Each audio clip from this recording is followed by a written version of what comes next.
আসসালামু আলাইকুম। নিঃসন্দেহে বাংলাদেশের ক্রিকেটে যদি সর্বকালের সেরা ক্যাপ্টেন অধিনায়ক কে, সেই নামটি জানতে চাওয়া হয়, যে কেউ এক বাক্যে বলবে মাশরাফি বিন মুর্তজা। Royal express. আমার সামনে কিছু ফেসবুক পোস্ট এবং কিছু ফটোকার্ড আছে। এই ফটোকার্ডের প্রতিটি শব্দ, প্রতিটি লাইন, প্রতিটি আবেগ এমন এক মানুষকে মনে করিয়ে দেয় যে নিজের জীবনটা বিপন্ন করেও তার নিজ জেলার সাথে কিভাবে বঞ্চিত হয়েছেন, কতটা নির্মমতা দেখিয়েছে তার নিজ জেলা, নিজ বাড়ির মানুষ কিভাবে এতটা স্বার্থপর, এতটা অকৃতজ্ঞ হয়। একজন একটা পোস্ট আমি পড়ে শোনাই।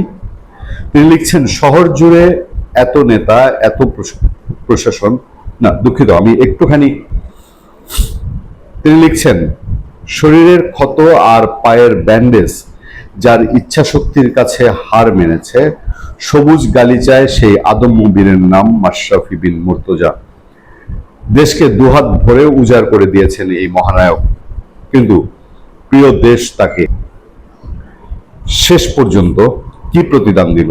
নিজের উপার্জনে গড়া মাথা গোঁজার ঠাই আর তিল তিল করে সাজানো সারা জীবনের স্মৃতিগুলো আজ ছাই হয়ে গেছে আগুন সন্ত্রাসীদের দেয়া লেলিহান শিখায়। মাঠের সেই লড়াকু সেনাপতিকে কি এভাবেই বিদায় নিতে হলো? আরো একটি ফটোকার্ড, যেখানে বলা হচ্ছে, আমার জীবন এখন আর কোনো জীবন নেই, সেই হাসি খুশি মাশরাফি আমি আর নেই, আমি মারা গেলে আমার লাশটা নড়াইলে নিও না। মাশরাফি বিন মুর্তজা, সাবেক অধিনায়ক বাংলাদেশ ক্রিকেট।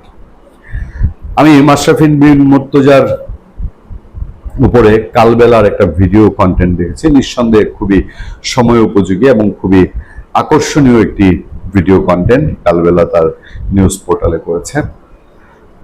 সেখানে তার বাবার বক্তব্য দেখেছি। তিনি বললেন যে কোনোদিন 7-5 এই সেই করে আমার পরিবার, আমি তো না, আমার ছেলে তো অবশ্যই না, কখনো বাজে উপার্জন আমরা করিনি। মাশরাফি বিন মুর্তজা নড়াইলে একটা জিম করেছিলেন নড়াইল মানুষের জন্য নিজের পয়সা দিয়ে। সেই 5ই আগস্টের সেই আগুন সন্ত্রাসীরা, সেই বাংলাদেশ বিরোধী শক্তিগুলো বাংলাদেশে যেরকম বহু পাঠাগার পুড়িয়ে দিয়েছে, বহু স্বাধীনতার ঐতিহ্য সমৃদ্ধ স্থাপনা পুড়িয়ে দিয়েছে, তেমনি মাশরাফি বিন মুর্তজার সেই নিজের হাতে গড়া নড়াইলের মানুষের সেই জিমটি পর্যন্ত তছনছ করে দিয়েছে। কালবেলার ভিডিও কন্টেন্টে মাশরাফি বিন মুর্তজার নিজের বাড়ির যে ছবি আমরা দেখেছি, তাতে করে যে কোনো মানুষের বুক মুছতে যাবে একটা বাড়ির উপর। এবং মাশরাফি বিন মুর্তজার মতো একজন ক্রিকেটারের উপরে কি প্রতিহিংসা ছিল, কি অন্যায় করেছে মাশরাফি বিন মুর্তজার একটা অন্যায়, একটা অপরাধ জিজ্ঞেস করেন, শেষ থেকে এইটুকুই বলতে পারে, সে আওয়ামী লীগের সংসদ সদস্য হয়েছিল, এটাই তার অপরাধ। এইটা যদি তার অপরাধ হয়ে থাকে, অদূর ভবিষ্যতে যারা বিএনপি এবং জামাতের এখন সংসদ সদস্য হয়েছেন, তারাও কি একই অপরাধে দুষ্ট হবেন? একই রকম এরকম পোড়াবাড়ি আমরা দেখতে পাবো এই বাংলাদেশে? বলেন, মাশরাফি বিন মুর্তজা বা ব্যারিস্টার সুমন, সাইদুল হক সুমন, এই মাপের এমপি আমরা কতজন চোখে দেখেছি? মাশরাফি বিন মুর্তজার সেই কথাগুলো আমরা একটু জানতে চাই, যেখানে ক্রিকেট মাঠে অসংখ্য লড়াই ও নেতৃত্ব গুণের জন্য কোটি ভক্তের হৃদয়ে জায়গা করে নিয়েছেন সাবেক অধিনায়ক মাশরাফি বিন মুর্তজা। রাজনীতিতেও সক্রিয় ছিলেন এ তারকা। তবে 2024 সালের 5 আগস্টের পর লোকচক্ষুর আড়ালে আছেন তিনি। মারা গেলে আমার লাশটা নড়াইলে নিও না বলে অনুরোধ করেছেন অভিমানী মাশরাফি। সম্প্রতি এমনটি জানিয়েছেন তার বাবা গোলাম মুর্তজা। তিনি বলেন, ভালো নেই মাশরাফিরা, এক ধরনের জেলখানায় অন্তরীণ আছে 2 বছরের মতো। মাশরাফির জীবনে এখন আর কোনো জীবন নেই, কথা হয়, খুব কম কথা হয়। সেই হাসি খুশি মাশরাফি আর নেই, সে খুব আঘাত পেয়েছে। একটা কথা শুনে আমি খুব কষ্ট পেয়েছি। মাশরাফি বলেছে, আমি মারা গেলে আমার লাশটা নড়াইলে নিও না। পরিবারের আয় রোজগার নিয়ে গোলাম মুর্তজা বলেন, মানে মাশরাফির বাবা, খুবই করুণ অবস্থা, একেবারে পথের ফকির বলতে গেলে। আমাদের তো নগদ টাকা পয়সা নাইও, ছিলও না, টুকটাক করেই চলে। আমরা ধানাই পানাই ধান্দাবাজি করে খাওয়া কোনোদিন করিনি, পছন্দও করি না। কেউ বলতে পারবে না কোনো কিছুর সঙ্গে আমরা জড়িত না। আমি তার ছেলে তো একেবারেই না, আমার পরিবারের কেউ না। আমাদের জমি জমা আছে, খামার আছে, এগুলো করে খাই।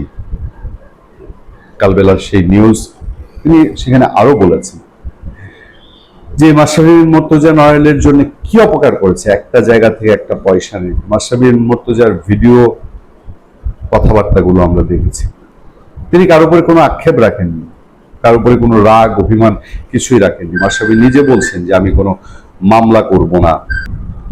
তার সারা জীবনের উপার্জন করা, তিলে তিলে গড়া সেই বাড়িটি, সেই জিম, নড়াইলের মানুষের জন্য তার দেয়া অবদানগুলো সব পুড়ে ছারখার করে দেওয়া হয়েছে। তবু মাশরাফি বলেছেন আমি এই সরকার তো নাই, কোন সরকারের সময়ে এর জন্য কোনো মামলা করতে বলিনি।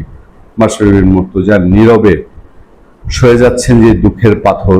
নিশ্চয়ই একদিন না একদিন এগুলো ফিরে আসবে, কারণ 5 আগস্টে বাংলাদেশে এসব কর্মকাণ্ড যা হয়েছে এসবের সাথে সাধারণ মানুষের কোনো সম্পৃক্ততা নেই। সারা দেশেই কিছু কিছু নিজস্ব এজেন্ট, সেই মেটিকুলাস ডিজাইনের কিছু ডলার খেকো মানুষ তৈরি হয়েছিল, যারা বেছে বেছে তখন সাধারণের ইমোশনকে কাজে লাগিয়ে দেশে কীর্তিমান মানুষ, সলিড পলিটিশিয়ান। মাশরাফি বিন মুর্তজার বাবা বলছিলেন যে কেনই যে মাশরাফি রাজনীতিতে গেল, রাজনীতিবিদদের রাজনীতির দল মনে রাখে, রাজনীতি দলকে মানুষ মনে রাখে, কিন্তু এরকম রাজনীতিবিদ যারা নিজের জন্য করে না, দেশ এবং জনগণের জন্য করে, তাদেরকে কেউ মনে রাখে না। নড়াইলের মানুষ একদিন নিশ্চয়ই কপাল ঠুকরে মরবে। আজ তারা কি পেয়েছে আমি জানি না। 5 আগস্টে মাশরাফির সেই বাড়িটি পুড়িয়ে দিয়ে মাশরাফিকে ক্ষত বিক্ষত করে নড়াইলের মানুষ কি উপকার পেয়েছে, কোন রাহুগ্রাস থেকে মুক্তি পেয়েছে, আজকে নড়াইলের মানুষ কেমন আছে? নড়াইলে কি কিছুই হচ্ছে না? মাশরাফি বিন মুর্তজা যেগুলো দিয়ে গেছেন, তিনি বলেছেন যে একটা বিশ্ববিদ্যালয় করা ছাড়া একটা সি গ্রেডের জেলায় যা যা লাগে সমস্ত কিছু তিনি করে দিয়েছিলেন অল্প সময়ে। আজকে কি নড়াইলের মানুষ খুব ভালো আছে? ভালো থাকবেন, সুস্থ থাকবেন। আপনাদের সাথে আমি আতিক রহমান, পূর্ণিয়া।